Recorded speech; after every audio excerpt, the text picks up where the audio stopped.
It's time to look at NBC's brand new show called St. Denis. It's all about hospital, nursing, healthcare, niche humor, and I'm so excited to dive in. Come on, let's take a look.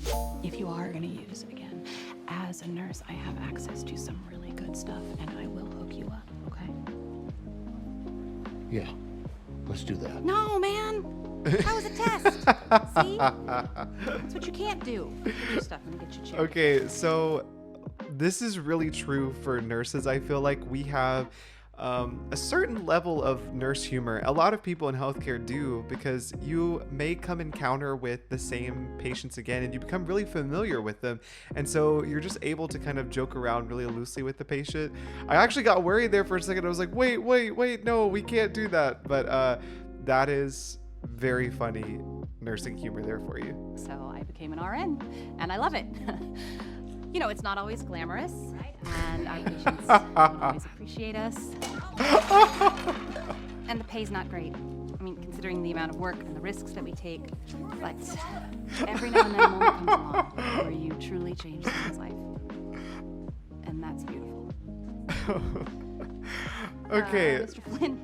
So, literally, what I paused on.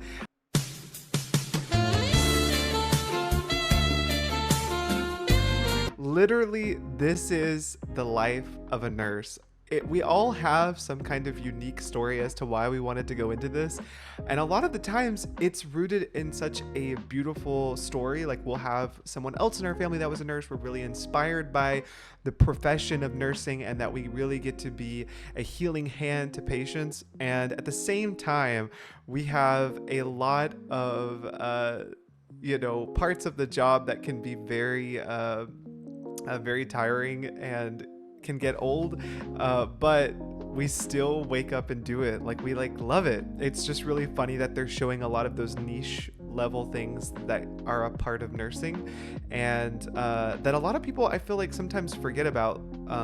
When it is in healthcare, in the hospital, your nurse is truly with you all the time. A lot of other professions in the healthcare team do rely a lot on the information that the nurse can provide, because a lot of the times it's us that have been with the patient the longest. We know all of their quirks and things about their story, and that we get that's not just in the chart, just from spending time with the patient and their family. So that's a very valuable thing about being a nurse. What is it that I always say? What's the most infectious thing in a hospital? C. diff? Antibiotic-resistant staph. No. I think it's pneumonia. No, you guys, the most infectious thing in a hospital is a smile. I've never heard you say that before. I say it all the time.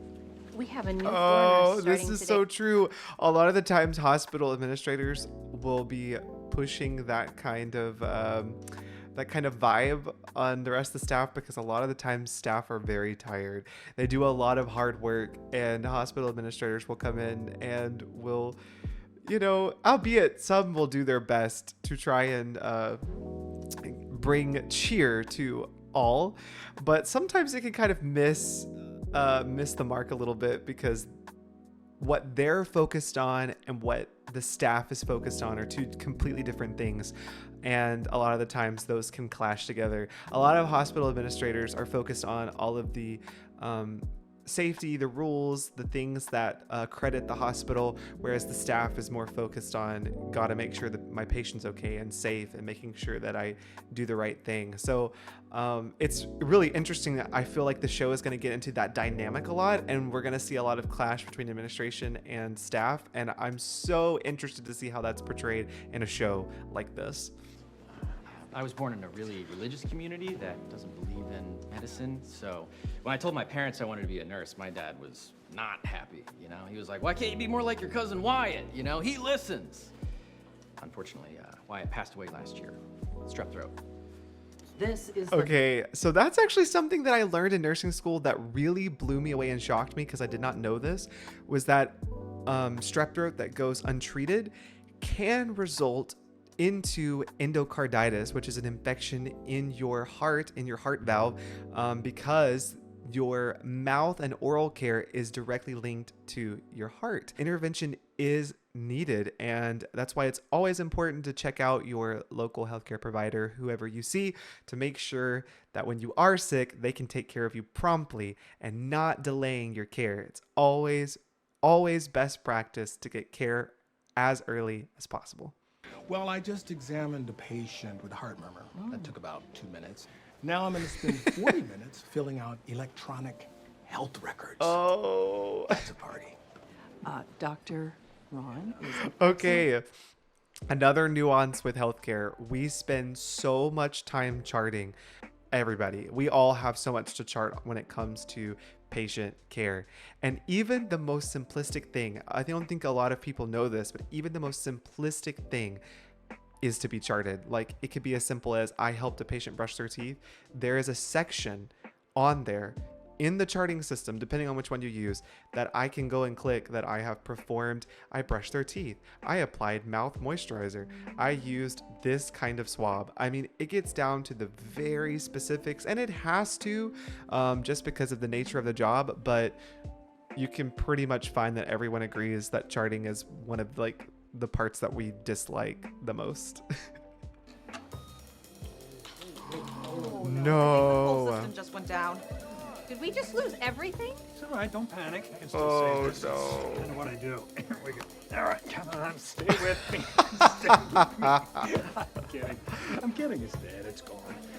We need to call the IT guy. Can somebody Go call Mark? now. But I can't go now. We This just talked doesn't all have our to be your patient problem. If you records. leave now, it won't be. Big Seriously, problem, go big now. problem. Okay, so this is everybody's just absolute worst nightmare when the computer system goes down and you have to go do system downtime. It is the worst. You can't pull from your medicine machines. You can't cross data over. You can't open the charting system and chart. And not that it's really like, I guess, as much of a nightmare as it should be, but it does make your day a whole lot more difficult because everything has to be done based on the paper, and trying to communicate and make sure that you've got what you need that is right can be a lot more challenging when systems fail like this one. So yeah, it's never fun. And it's always like a bit of like a freak out, and everyone's trying to like be like, oh, okay, what do we do? What do we do? What do we do? But eventually when systems come back on, then you have to go back and then you have to play catch up and make sure that everything that you had paper charted is now in the chart online.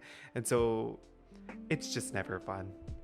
Quick stab in the leg. All right, 3, Oh, 2, no. 1, stick. Okay. Wrong side. This is the Got wrong myself. side. That's intense, huh? You okay? I feel like I need to go to the hospital. Oh no. That's like, okay, that is a very serious thing, because sometimes as nurses, you get very distracted because you're very busy, you're running around, you're doing many things, and you have lots of thoughts flowing through your head at one time. And oftentimes when we're doing skills and hands-on things, we can be thinking about so many other things that we're in a rush, and there is a possibility of that happening. So it's always important to be very careful and to slow down when you are doing something of that nature. But that is like my biggest nightmare for something like that to happen. Code blue. Code blue. Starting We got a compressions? Code blue in here. Matt, use the intercom! Is there a button I'm supposed to push or something? I've never used one of these before. Okay, so as far as the compressions go, they're not that soft ever. Compressions are actually, they are very hard on your chest. A lot of people, if they do survive a code and they wake up from it, they complain a lot of chest pain because it does hurt to have your chest compressed on. Now, maybe obviously for this show, they're not going to go so hard because that was a real life person, but they are more deep than that and a lot more vigorously done. And as far as calling the code blue, that is exactly how I felt during my first code blue when I was a brand new nurse. I was like, I knew what to do, but it was like such a panic that I was having to call it. I was like, what did I do? So thankfully, it's always great when you are the newbie nurse and you have some nurses that have been around the block and have done this a time or two that can kind of help train and teach you the ropes. So that's always good. Let's get her stabilized. We'll do a CT scan. Prep a tube. Give me M&A's too. Calling for M&A. I'll get the bag. ready I here. want Epi, 1 milligram. Right here, coming in. Where's that M&A? All right, go ahead and prep 300 milligrams. So, blood clot Okay, in the leg. so that is very 100% how a code happens. It's very chaotic. There's a lot of people shouting and talking, sometimes simultaneously, and you're just having other people pick up duties along the way.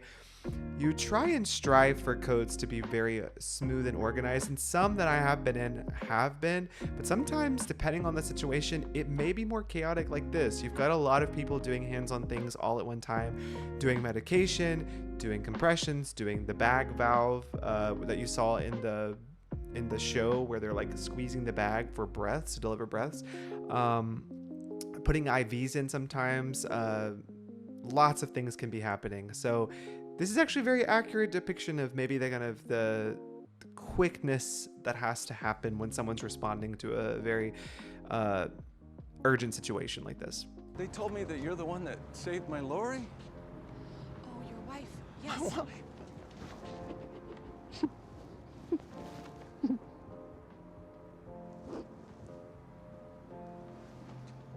Thank you. Thank you.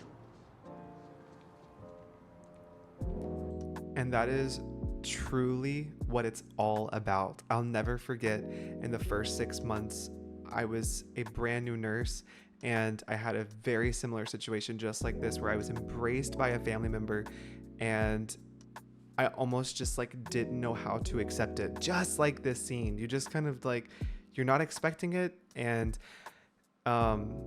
when it does happen, it just kind of like takes you out of reality for a second, because you realize, you're like, oh yeah, I am literally helping to get this person back to a place of healing and to be with their family. And that is such a powerful thing, to help be an aid in someone's health journey. So this is very true for sometimes how family members can react, and it's always takes me aback anytime it ever happens. And those were my thoughts for the first episode of season 1 of St. Denis. I really enjoyed the show. I think it's going to be a show that I'm going to appreciate a lot for its niche medical humor, and I can't wait to see where this season takes us. Like, I am very excited to dive into these characters and see how they respond to very accurate depictions of how it really is in healthcare. So yeah, if you'd like to join my other reactions, stay tuned, subscribe to my channel, like this video, comment below. I can't wait to put out some more nursing content for you guys. And as always, thank you for watching and subscribing to my channel. I hope to see you again soon.